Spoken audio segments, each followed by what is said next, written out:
শ্রীলঙ্কার বিপক্ষে পাকিস্তান ম্যাচ জিতল ওয়াইড বিতর্ক সাজিয়ে।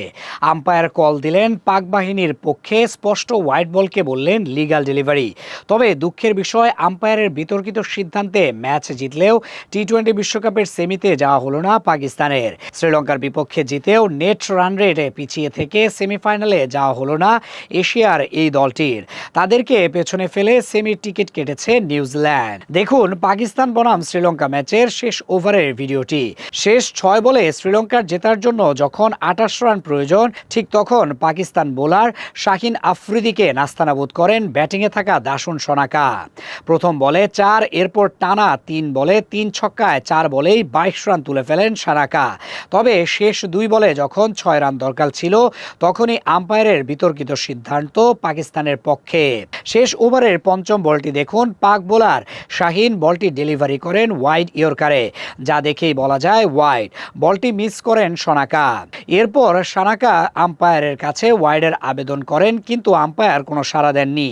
এরপর শেষ বলটি ওয়াইডের মার্ক ছুঁয়ে উইকেট কিপারের কাছে গেছে।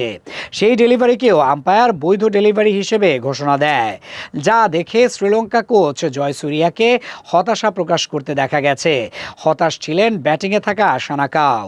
এরপর শ্রীলঙ্কা ম্যাচটি হেরে যায় 5 রানে।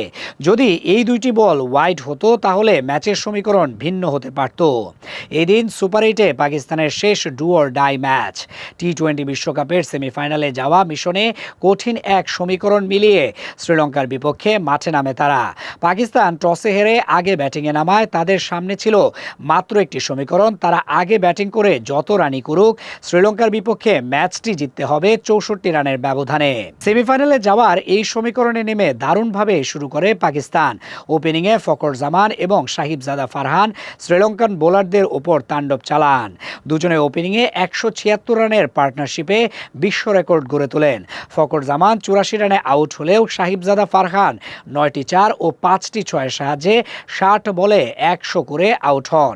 দুইজনের দারুণ ব্যাটিংয়ে শেষ পর্যন্ত পাকিস্তানের স্কোরবোর্ডে 8 উইকেটে 212 রান দাঁড়ায়।